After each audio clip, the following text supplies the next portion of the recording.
नमस्कार दोस्तों। जब हमारा देश भारत 15 अगस्त 1947 को आज़ाद हुई, तब भारत सरकार के सामने और एक चुनौती खड़ी थी, राज्यों को पुनर्गठन करने के मामला में। जैसे कि हम जानते हैं, हमारे देश विविधता से भरा हुआ है। ऐसे में हर किसी के धरोहर को बचाए रखना सरकार के लिए एक चैलेंज भी था उस समय पे। तब एक ही तरह के भाषा बोलने वाले लोगों को एक राज्य में रखा गया। इस नियम का हर कोई तो समर्थन नहीं किया। कुछ लोगों को ये फैसला काफ़ी अच्छा लगा, पर उनमें से ही कुछ लोग ऐसे भी थे जो इस नियम का विरोध करने लगे कि नहीं, हम ये नियम नहीं मानने वाले हैं। सरकार के सामने एक चुनौती खड़ा कर दिया। चूंकि कुछ लोग इस फैसलों से संतुष्ट नहीं था, इस फैसलों को नहीं मान रहे थे, इसलिए कुछ लोग आंदोलन करना शुरू कर दिया।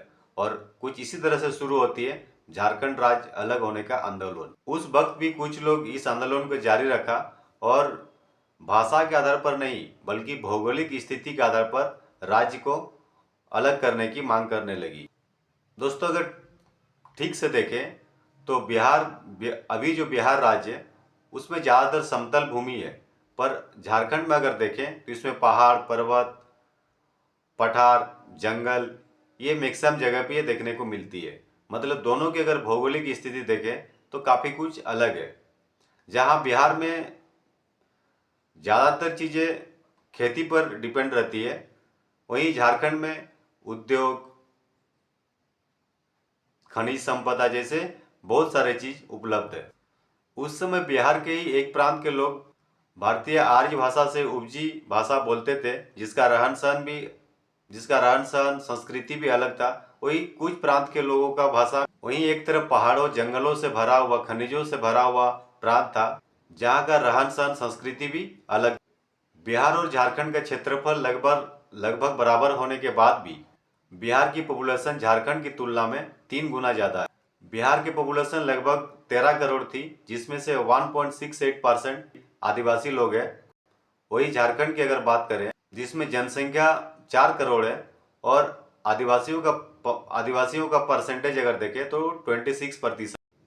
और अगर दोनों राज्यों की इतिहास के बारे में बात करें, बिहार झारखंड की तुलना में काफ़ी समृद्ध है, क्योंकि बिहार मिथिला, मगध, भोजपुर आदि से मिलकर बनी हुई है।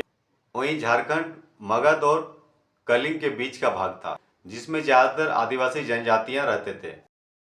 ऐसे और भी कुछ कारणों के चलते कुछ इस प्रांत के लोगों को हमेशा लगने लगा था कि नहीं, हम लोग उन लोग से अलग है। हम लोगों का भौगोलिक स्थिति भी अलग है, रहन सहन भी अलग है, संस्कृति भी अलग है। तो इसीलिए ये लोग हमेशा एक अलग राज्य के मांग में अड़े थे। दोस्तों, झारखंड को अलग राज्य बनाने का मांग सिर्फ भारत सरकार से ही नहीं किया गया था, बल्कि इससे पहले जो हमारे ब्रिटिश सरकार थे उसके सामने भी ये आंदोलन किया गया था। ये मांग रखी गई थी कि इसको एक अलग राज्य का दर्जा दिया जाए। जिस आंदोलन में मुख्य भूमिका पर थे जयपाल सिंह मुंडा, जो एक शानदार हॉकी प्लेयर भी थे।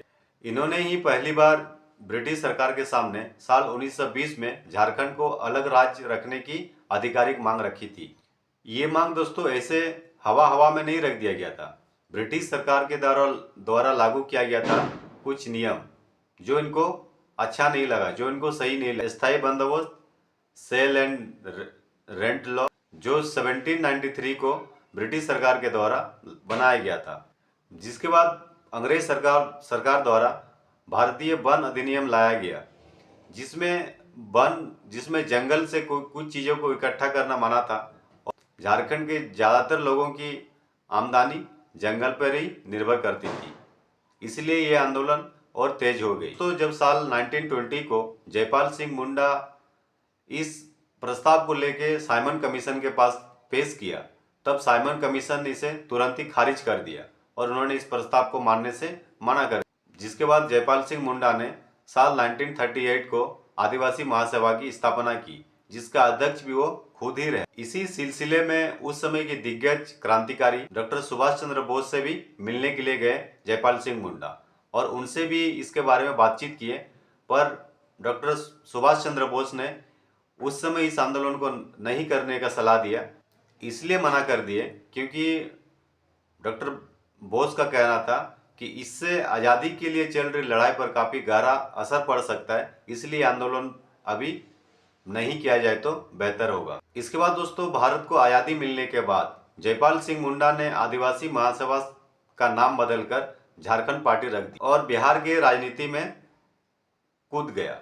बिहार की राजनीति में आने के बाद कुछ सालों के बाद इस झारखंड पार्टी ने अपना रुतबा भी दिखाने लगा। साल 1952 को झारखंड पार्टी ने बिहार विधानसभा चुनाव में 33 सीट जीती थी और 1962 को 20 सीट जीतकर ये साबित कर दिया कि हम भी किसी से कम नहीं, हमारी पार्टी भी बहुत मजबूत है।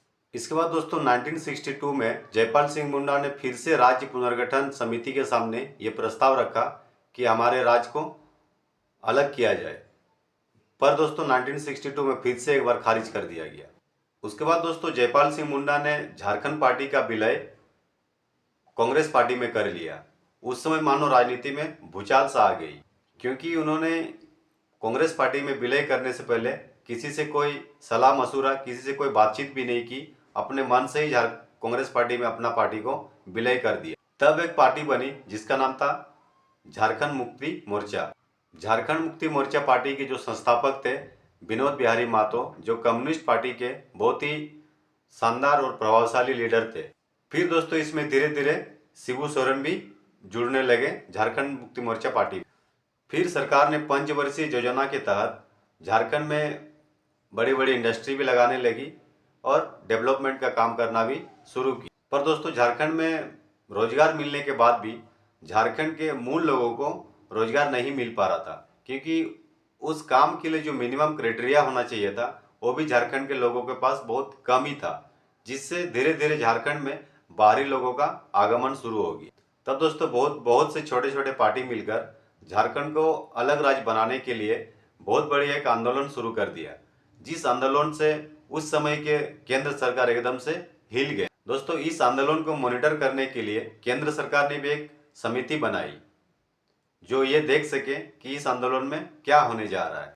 फिर दोस्तों, साल 1990 को ये पार्टी केंद्र सरकार के पास एक रिपोर्ट सौंपी, जिसमें ये लिखा गया था कि हम झारखंड को अलग राज्य क्यों बनाना चाह रहे हैं, इसके पीछे हमारा क्या तर्क है। 24 सितंबर 1996 को केंद्र सरकार, बिहार सरकार और आंदोलन कर रही पार्टियों के बीच में एक त्रिपक्षीय बैठक हुई, जिसमें कुछ फैसले लिए गए, पर उस फैसलों से भी ये आंदोलनकारी खुश नहीं थे।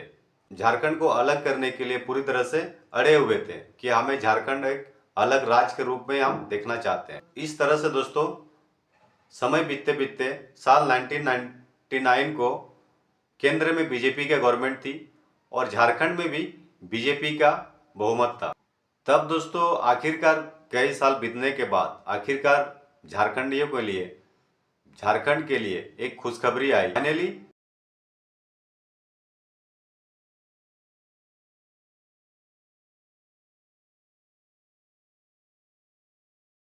इस तरह का वीडियो अगर आपको अच्छा लगता हो, इस तरह के इन्फॉर्मेटिव वीडियो अगर आप सुनना चाहते हैं, तो हमारे इस चैनल को जरूर सब्सक्राइब करें, साथ में बेल आइकन भी दबाएं, ताकि इस तरह के वीडियो का नोटिफिकेशन आप तक सबसे पहले पहुंचे। बहुत बहुत धन्यवाद।